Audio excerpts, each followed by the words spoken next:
Kalau orang udah egois, memuaskan hawa nafsu, kan dia nggak mikir orang lain lagi. Kalaupun dia mikir orang lain, dari sisi tindakan, tapi motifnya itu tetap untuk kepentingan diri.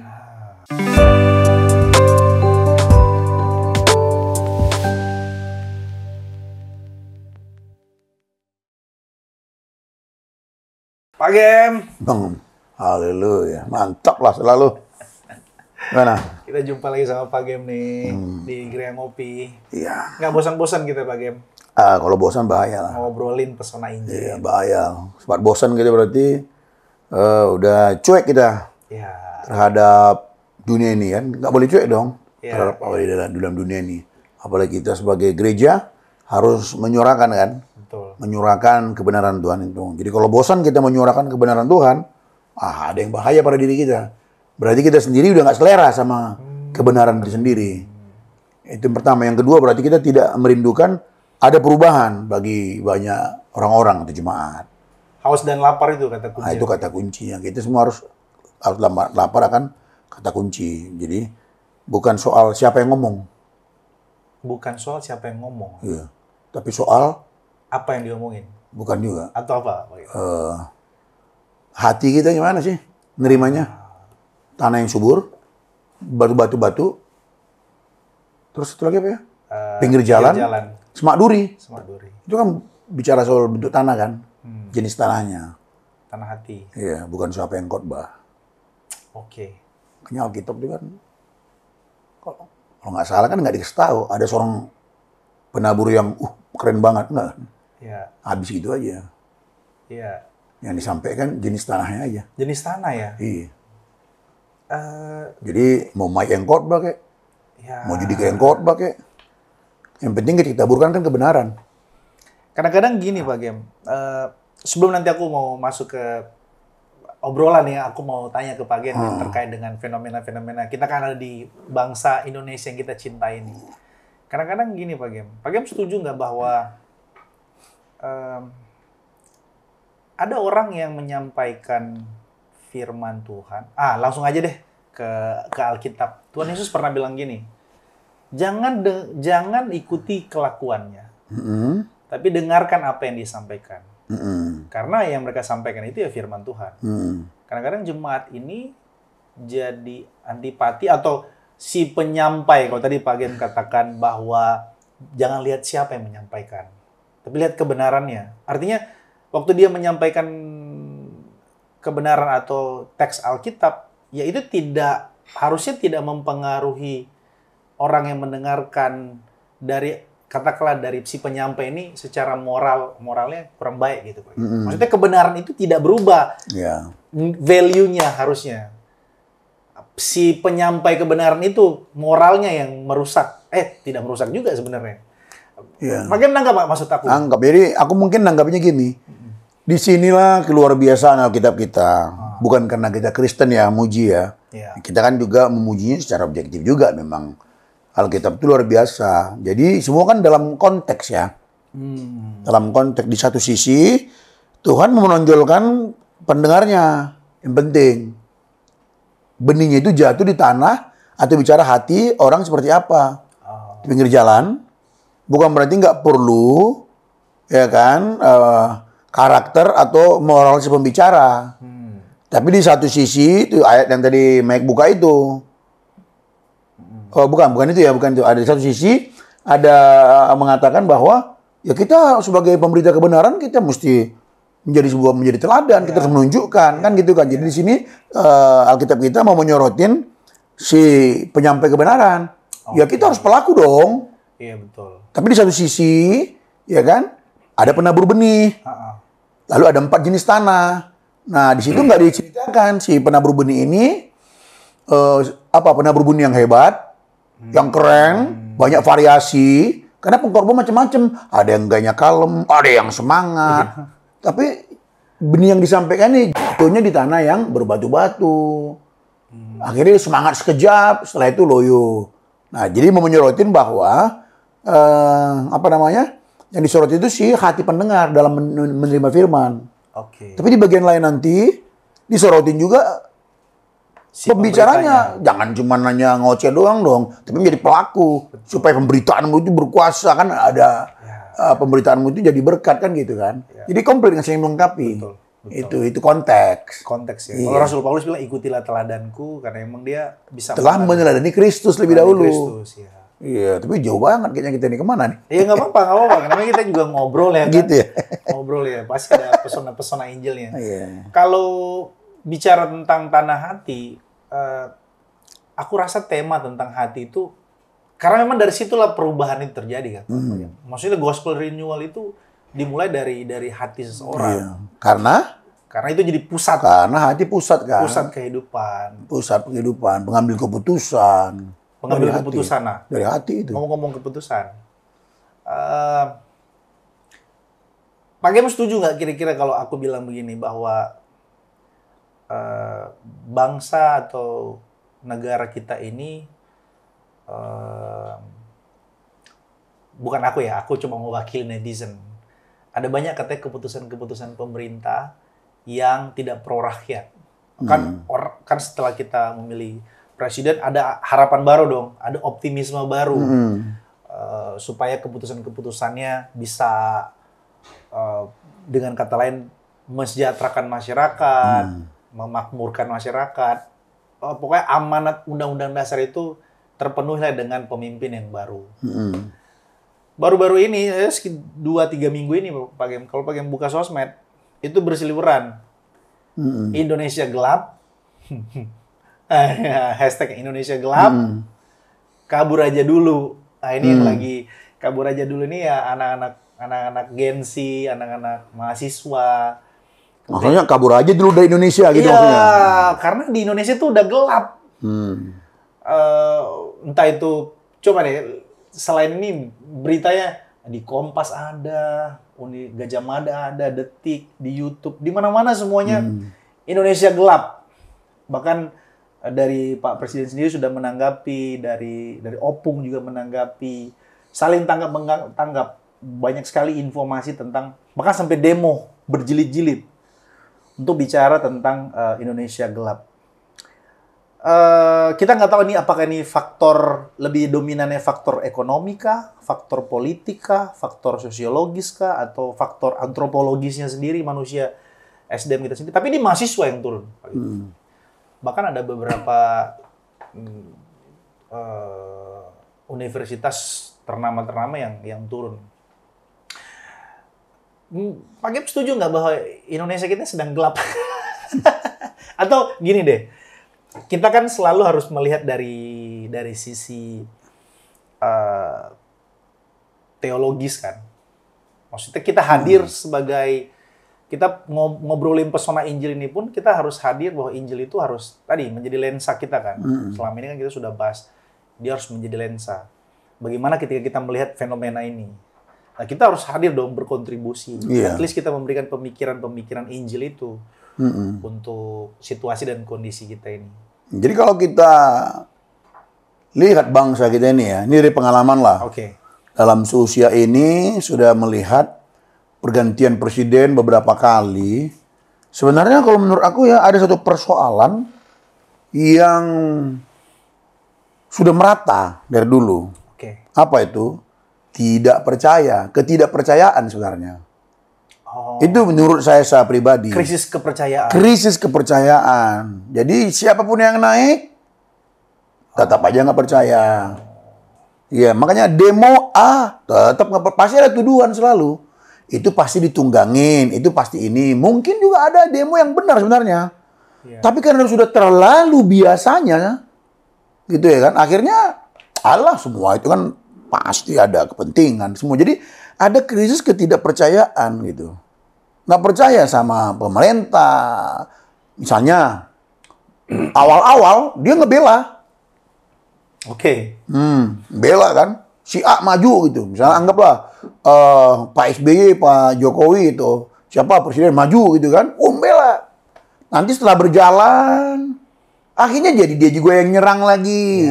Itu yang sering gue dengar. Di podcast juga dulu si Anu getol banget ngebelain Bapak Presiden ini atau pemimpin ini. Setelah itu ya terbalik lagi. Jadi Saya sendiri melihat itu satu lingkaran yang terulang terus.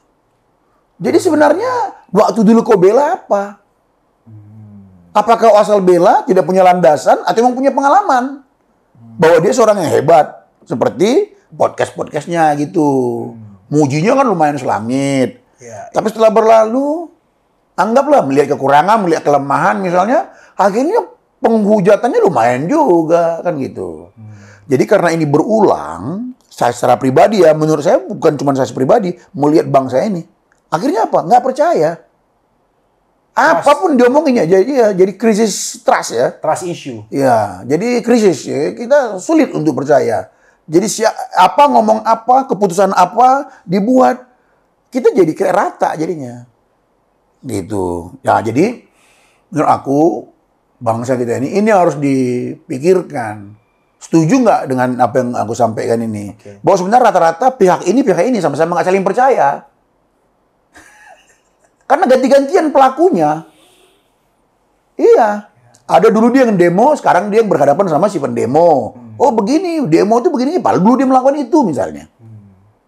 Jadi kan berulang. Ya. Nah dalam keberulangan ini, saya sendiri yang udah puluhan tahun ngeliatin pergantian semua. Ya bangsa kami gini-gini aja dari dulu. Makanya sering ada di medsos kan, aduh bangsa lain udah sampai ke angkasa, udah sampai ke bulan. Kita masih ngurusin yang begini-begini. Ngurusin tempe tahu. Iya, jadi kemungkinan berdasarkan inilah, makanya ada orang dalam kekecewaannya dibuatlah tagar-tagar tadi tuh. Iya. Di sebelah Indonesia gelap lah. Iya. Jadi bagi saya di sini ya, misalnya dari pihak siapa ini ya? Dari pihak pemerintah misalnya, ya tanggapilah dengan baik. Ya, tanggapi dengan baik. Artinya gini, jangan langsung buru-buru menanggapi sebelum tahu maksud mereka ngomong itu apa. Kenapa mereka mengatakan gelap? Ya jangan dengan emosi lah. Iya. Kau yang gelap kan? Itu kan terlalu cepat juga ya. Harusnya kita pikirkan kenapa. Suara rakyat ya. Iya, kenapa mereka berkata atau apa sih maksudnya? Jangan-jangan beda. Beda pemahaman. Beda definisi. Beda definisi jangan-jangan. Akhirnya kan udah emosi duluan. Nah makanya kan sebelum menjawab itu, ya kalau kami orang Batak ada bahasanya begini. Apa tuh? Saya jumolo mah didilat bibir, asal didok kata. Oke. Jadi sebelum kita ngomong jilat dulu bibir gitu. Oke. Baru ngomong. Bro ya, translate. Iya artinya mikir dulu lah sebelum ngomong. Kalau Alkitab bilang Yakobus 1 ayat 19. Ya. Dikatakan istri ingat nggak? Cepat-cepat. Janganlah engkau cepat berkata-kata, lambat untuk marah, ya kan? Tapi cepat mendengar. Ya. Nah, makanya ada muncul, misalnya tagar, kamu aja dulu, Indonesia gelap. Ya, dipahami baik-baik lah apa itu. Kalau menurut kita, menurut yang merasa terserang, ada benarnya, udah ngaku dong. Iya sih memang ya. Wah, kan enak kan? Tapi karena semua kepentingan lagi kan? Tidak ada kawan yang sejati ya. Ada yang sejati, ada kepentingan sejati kan. Kepentingan abadi. Iya, di awal kita kan gitu. Farisi, Saduki, ini berantem. Karena apa? Saduki tidak percaya kebangkitan. Farisi percaya kebangkitan. Tapi yang bermusuhan ini bisa kompak menyalibkan Tuhan Yesus. Kenapa? Kepentingan. Bener lagi. Jadi inilah dunia ini. Jadi terlepas dari tagar-tagar yang ada, ya jadi kita bikin tagar sendiri. Apa tuh? Memang dunia ini gelap. Kenapa? Karena dunia ini satu dunia yang sudah rusak karena dosa. Kerusakan dunia ini karena dosa ini membuat kita itu menjadi self-center. Berpusat pada diri sendiri. Membuat apapun yang mau dilakukan, apapun cara, metode, semuanya kepentingan diri sendiri. Memuaskan diri sendiri. Self-center. Self-center kan gitu. Nah ini makanya kita katakan ya jadi gelap. Dalam hal ini ada pernyataan, kau yang gelap. Benar juga. Memang benar. Dalam konteks bahwa kita manusia berdosa yang sudah cara berpikir kita gelap. Ya. Mungkin baik. Baik, tapi gelap. Kenapa gelap? Karena tidak memiliki makna kekekalan.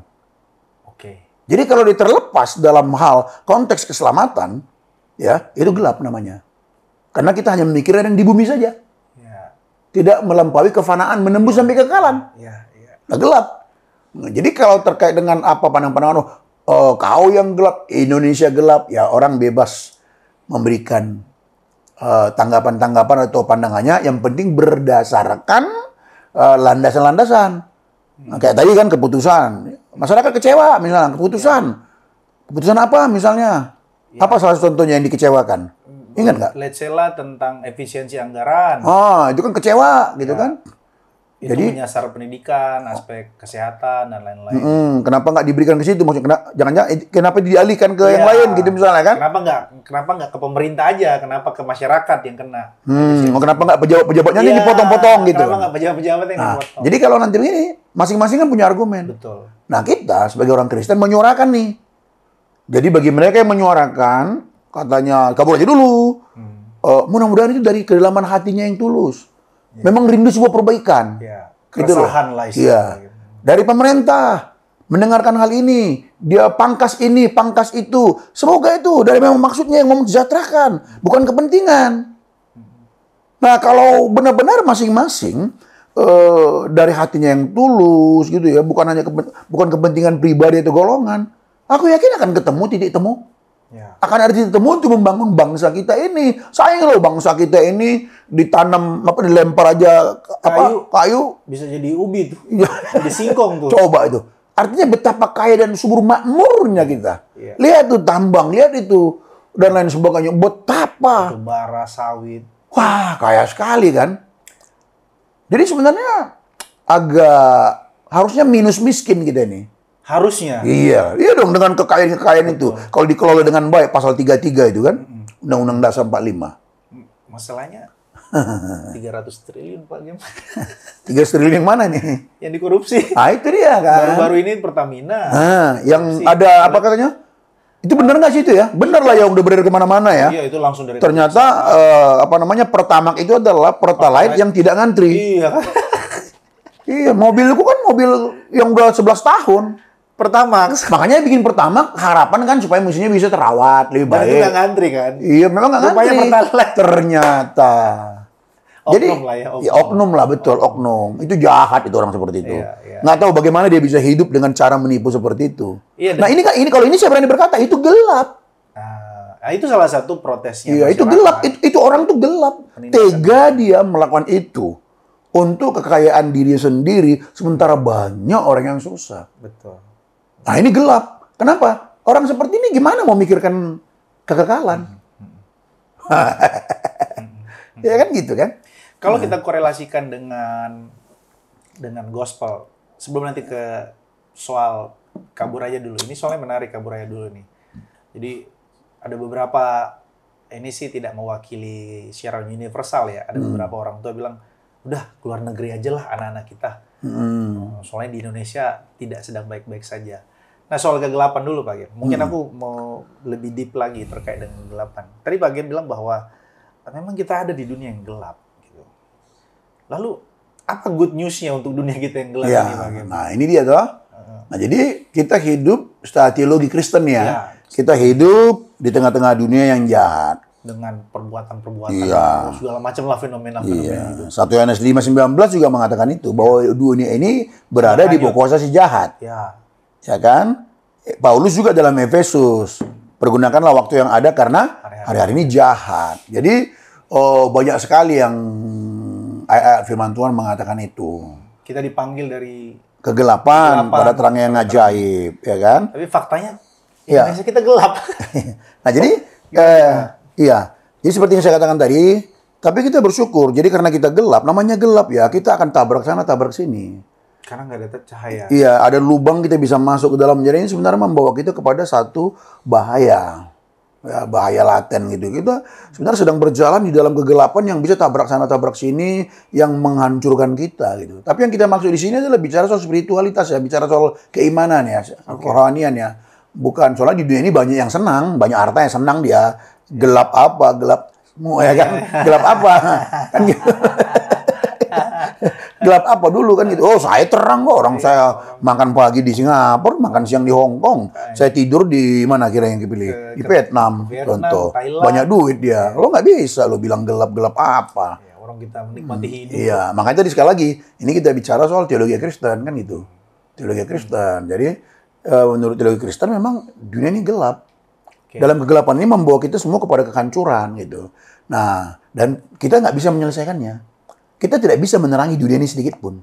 Dengan kata lain, bahasa Pak Gem tadi bahwa trust issue atau krisis kepercayaan itu memang sesuatu yang memang faktanya begini. Ya, memang faktanya begitu. Jadi karena masing-masing ego.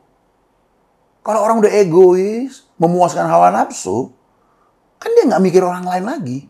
Kalaupun dia mikir orang lain dari sisi tindakan, tapi motifnya itu tetap untuk kepentingan diri.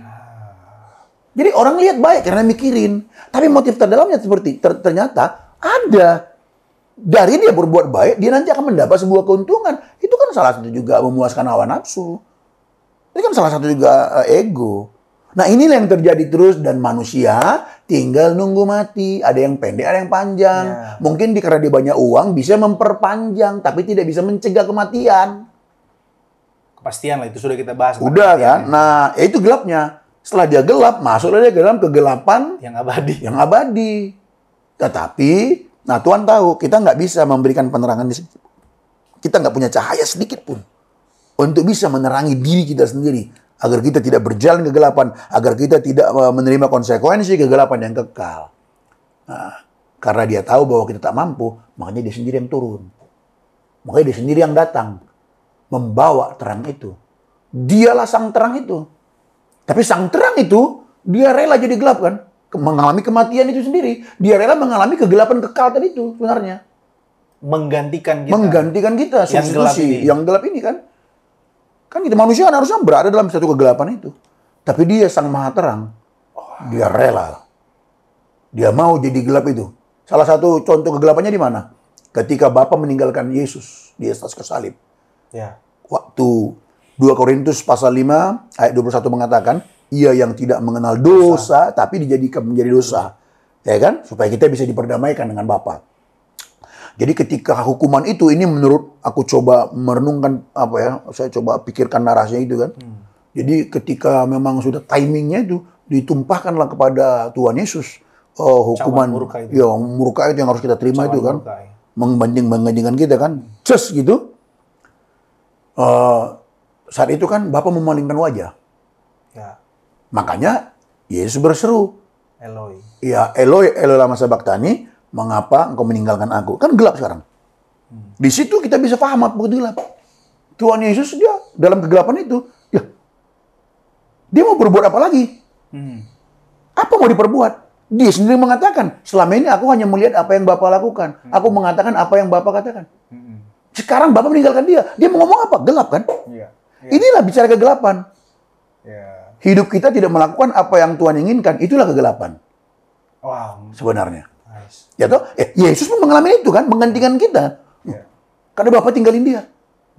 Makanya dia berseru, Allahku, Allahku, mengapa kau tinggalkan aku?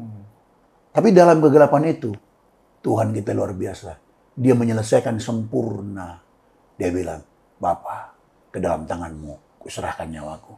Gelap, nggak tahu bikin apa. Tetap dia nggak mau tergoda untuk melakukan apa yang dia mau. Tapi tetap dia melakukan apa yang Bapa mau. Apa? Menyerahkan hidupnya kepada Bapa. Jadilah kehendakmu dan bukan kehendakku. Ya, itu udah proses tadi tuh. Dari awal. Ketika berat dia rasa. Itu masih tahap bawah sana itu. Ini udah pada puncak ini. Ya. Ketika dijadikan dosa, Bapa melepaskan diri dong. Ya. Sebab antara Bapa dan dosa nggak mungkin bersatu. Ya. Dia melepaskan diri. Ketika melepaskan diri, disitulah Yesus dalam kegelapan. Gelap dalam arti apa? Dia nggak dengar suara Bapa lagi. Apa mau dilakukan? Nggak ada perintah lagi. Aku udah sering ngobrol sama Bagi. Aku baru denger ini. Masa sih? Iya, terkait cerita gitu ya? di atas kayu salib ini. Oh, ini, gitu ini, ya? ini kayaknya hikmat on the spot. Tapi kayaknya aku pernah ngomong juga tuh. Khotbah kayaknya. Kayaknya ya. Kayaknya pernah. Saya kan aku pernah kayaknya. Maksudnya pada saat dia meninggal itu gelap itu. Ya, gelap. Korelasi dengan gelap. Nah, disitulah juru selamat kita. Yesus sang teladan kita itu. Kasih contoh sama kita. Anakku, dalam kehidupanmu mengiring aku. Terkadang kau punya masa-masa gelap. Masa gelap. Kau nggak dengar kehendak. Dia, kayaknya kehendak Tuhan kayak udah jauh banget saking beratnya masalah itu. Alkitab sih depan mata memang. Betul. Artinya suara Tuhan itu depan mata kan. Tapi kadang-kadang persoalan begitu berat, kesulitan begitu berat, menjepit, menekan semua. Bisa membuat firman itu kayak jauh. Tapi dalam kegelapan, dalam tanda petik, kita katakan dia, tetap kita mencontoh Tuhan Yesus. tetap menyerahkan hidup kepada Tuhan. Jangan ambil keputusan yang memuaskan diri sendiri. Nah, lalu karena dia memang Allah. Ya. Mana bisa kematian, kegelapan mengalahkan dia. Makanya dia Allah sepenuhnya, manusia sepenuhnya. Kan gitu kan. Dia sendiri bangkit, mengalahkan kematian itu, mengalahkan kegelapan itu. Lalu, siapa yang percaya kepadanya? Menerima terang itu.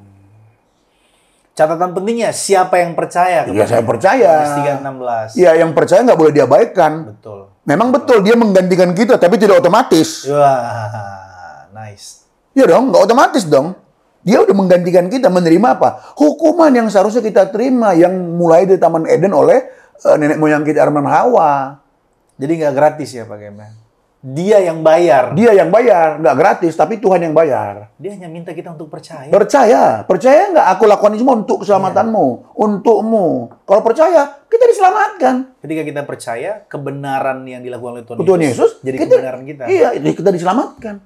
Kita diangkat menjadi anak-anaknya. Lalu kita hiduplah sebagaimana layaknya anak Allah. Kita panggil dia Bapak, berarti kita bertanggung jawab hidup sebagai anak. Ya. Anak Bapak. Ya. Nah, barulah kita mengalami terang. Nice. Lalu Tuhan ingin kita semakin, kita jadi anak-anak terang. iya, Tuhan mau agar kita semakin terang. Ya. Iya, bukan Philip.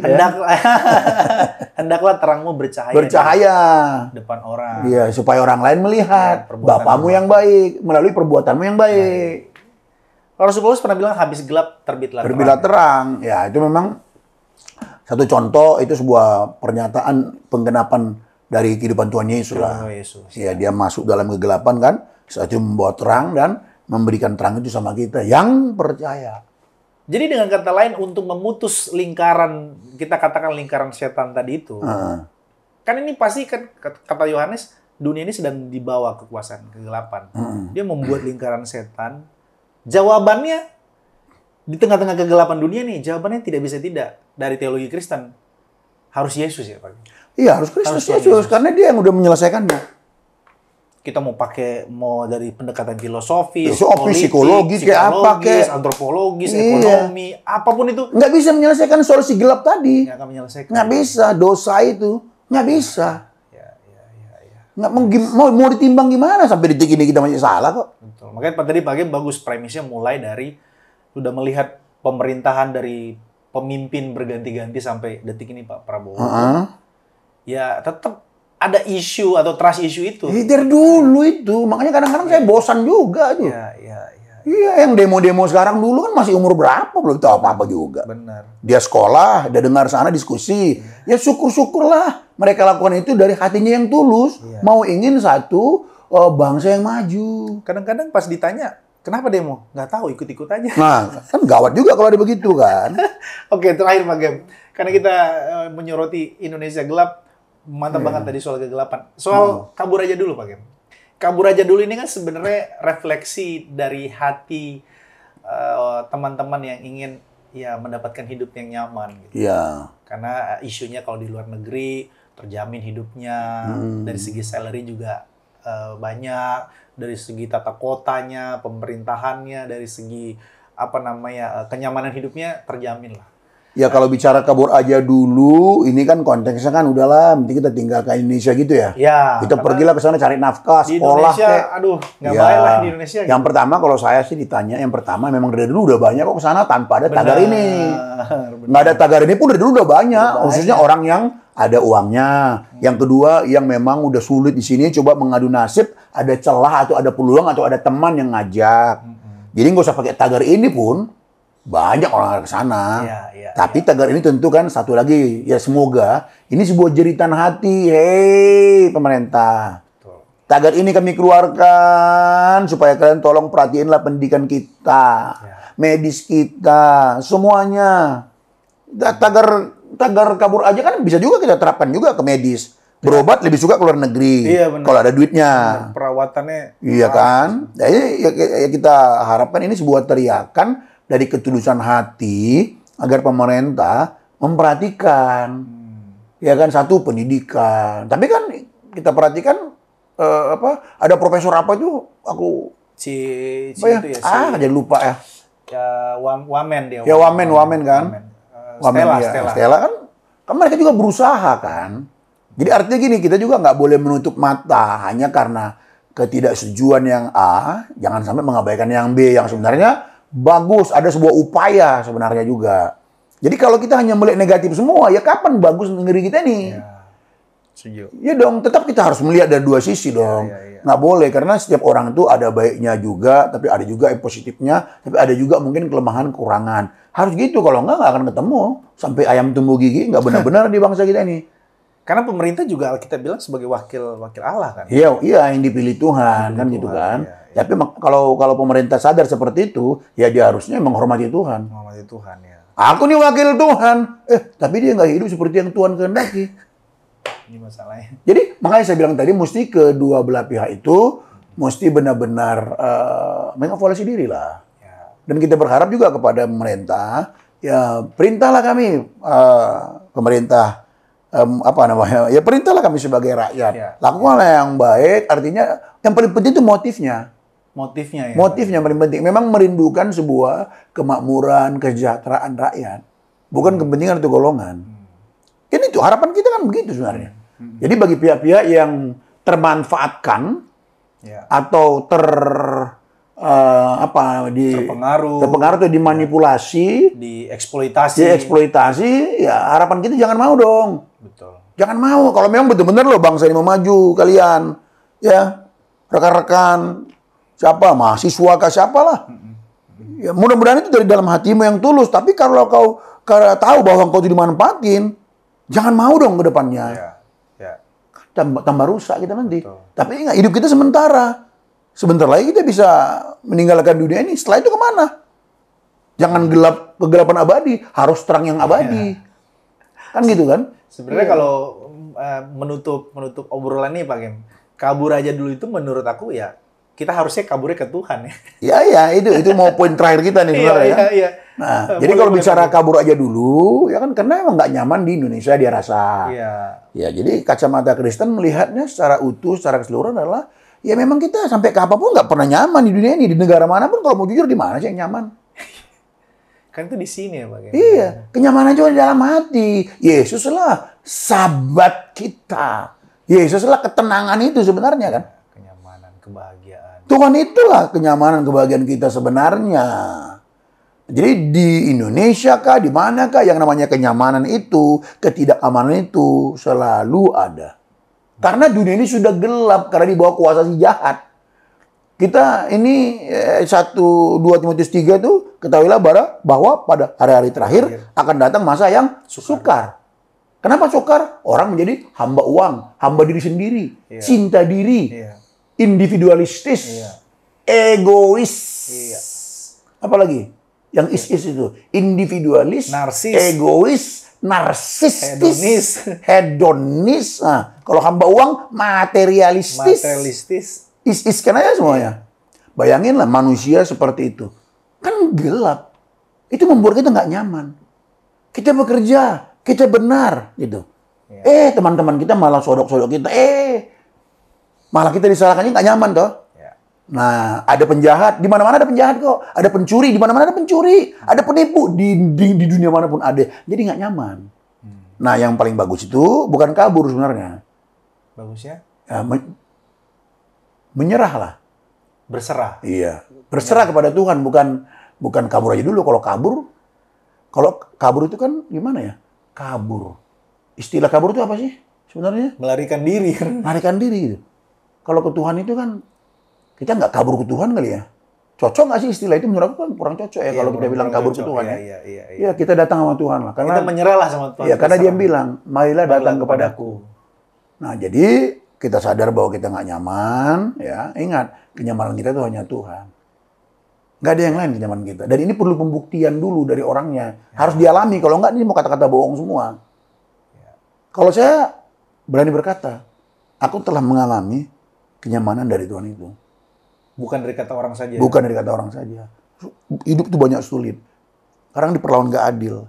Marah, kesal ada semua. Tapi akhirnya bisa nyaman. Tenang hati ini. Dan bisa bahagia, bisa kita bernyanyi. bisa kita tertawa, tersenyum. Kenapa? Benar, kita itu sulit ya untuk menceritakan. Tapi waktu mempraktekkan hidup, bisa. Tidak kita mencoba jadinya memanfaatkan yang lain, melakukan yang lain demi kepuasan, enggak. Kita bisa rasa cukup jadinya.